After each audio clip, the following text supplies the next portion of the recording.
Section 8.3, exponential functions. Something to remember is to let b be any real number such that b is greater than 0 and b cannot equal 0. Then for any real number x, a function of the form y equals b to the x power is called an exponential function. The big B represents the base value, x is your exponent. So in example 1, it wants us to approximate the expressions round to the 4 decimal places. So it says 8 to the radical 3. So this is basically using your calculator. The way you're going to write it inside your calculator, and I'm going to show you a breakdown, is you're going to hit 8, and on your calculator you have a little caret key. For those that don't have it, you'll see a little hat, and then hit the parentheses key. You're going to hit 3, depending on the calculator you're using, you can write 3, and then hit the square root key, close the parentheses, and you're going to get your answer. So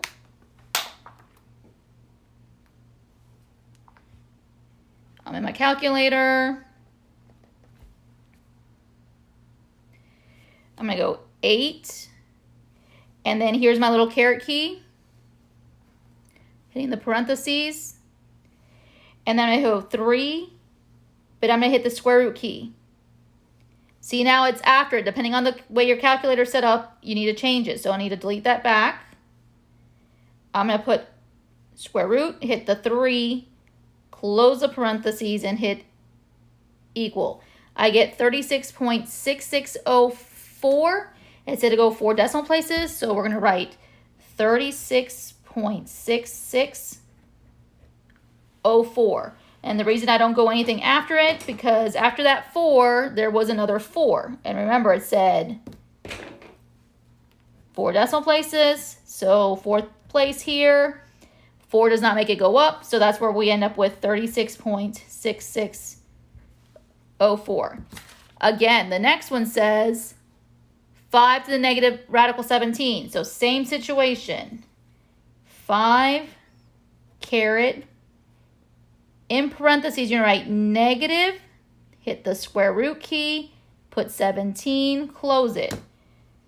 So when we do that in the calculator, we get, we're going to go, it was a 5, so we're going to go 5 caret, parentheses. I'm going to hit my minus key, just because that's what's going to happen to be. Square root, 17, close the parentheses, hit equal, and I'm getting 0.00131 is what I'm going to write down.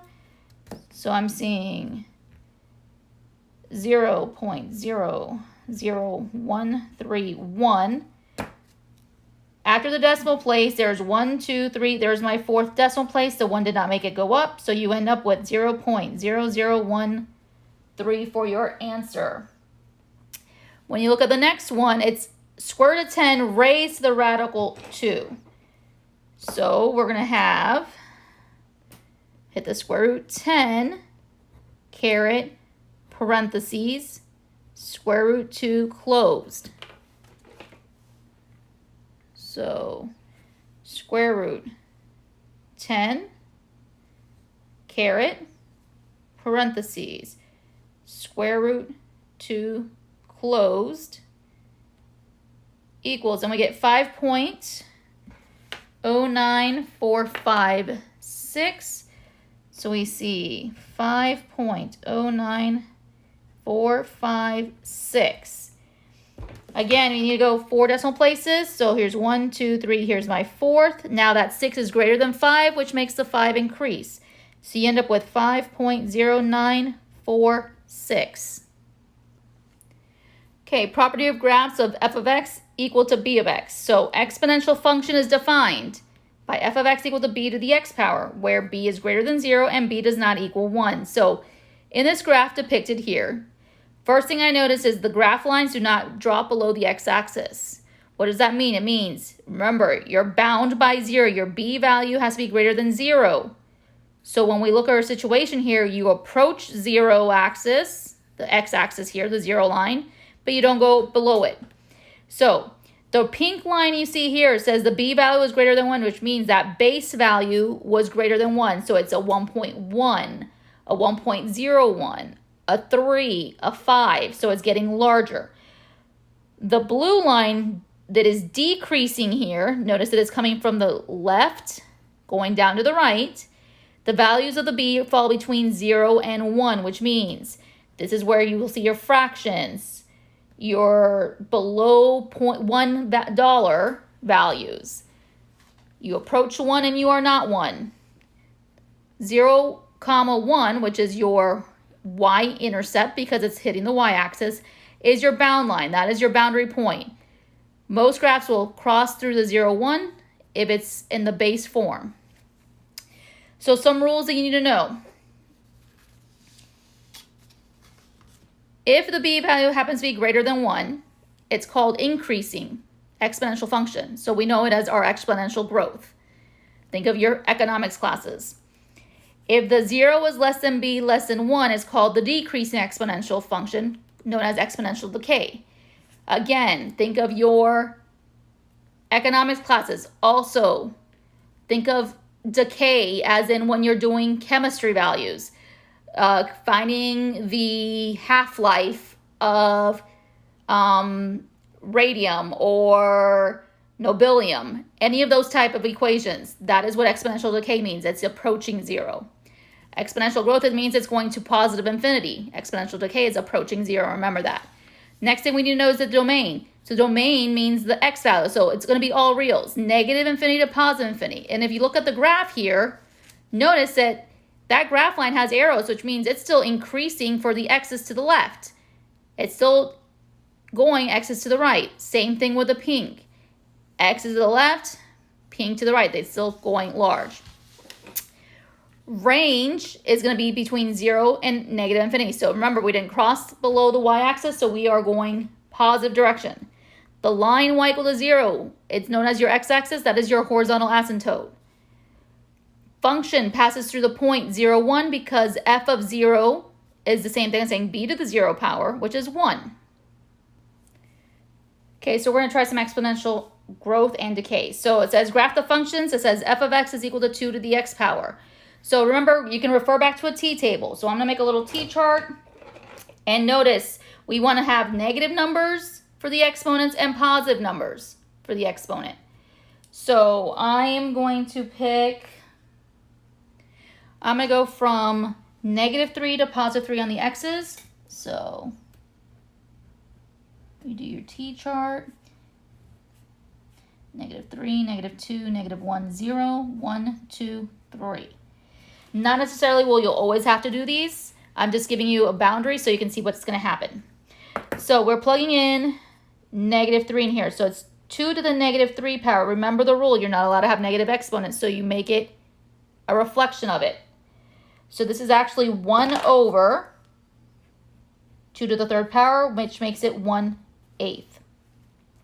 When you plug in negative 2, same thing. It's 2 to the negative 2. A reflection is 1 over 2 squared, which is 1/4. 2 to the negative 1. 1 over 2 to the 1st, which is 1/2. 2 to the 0. Remember, anything to the 0 power is 1. 2 to the 1st now. 2 to the 1st, that results in a 2. 2 to the 2nd gives you a 4. 2 to the 3rd is an 8. So here are our values, and we're going to plug them here. So when we look at our graph, when x is negative 3, the y value is 1/8. So it's just a little bit above the line.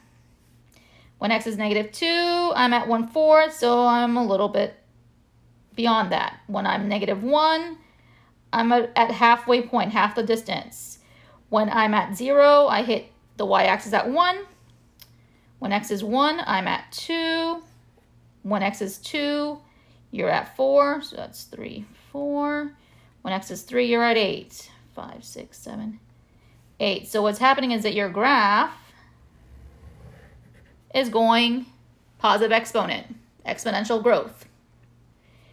Remember, the domains, it's going to be negative infinity to positive infinity. Your range values, notice we did not get below 0, so we're from 0 to positive infinity.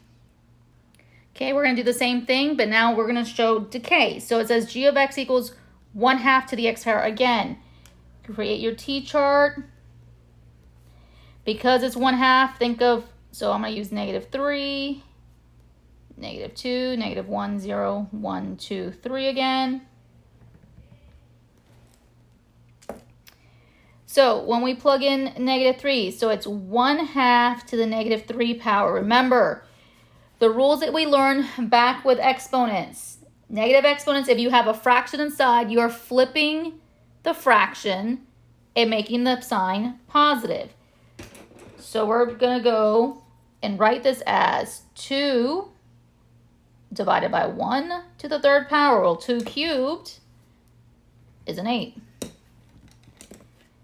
Here we have 1/2 to the -2 power. Again, think of it as 2 over 1 to the positive power. So 2 squared now makes that a 4. 1/2 to the -1 power. We're flipping it, so it's 2 over 1. Now it's positive 1. Well, 2 to the first is still a 2.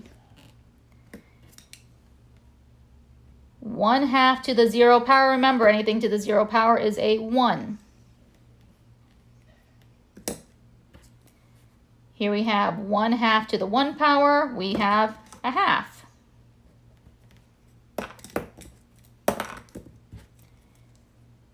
1/2 to the power of 2 means we square the numerator and denominator and we get 1/4. 1/2 to the 3rd power means 1 cubed, 2 cubed, so you get 1/8. So we have our values that we can draw our graph with. So again, we're starting with -3.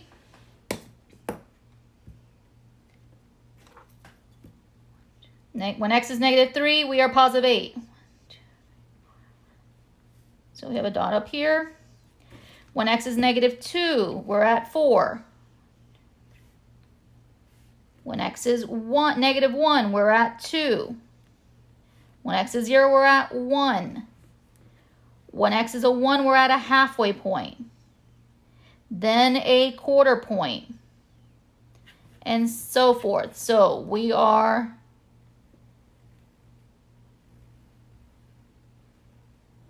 decreasing. We are exponential decay. Again, the domains do not change. Domain is negative infinity, positive infinity, your range. Again, even though it's 0 down here, remember, 0 is positive and your still y-axis is positive. So we are going from 0 to infinity.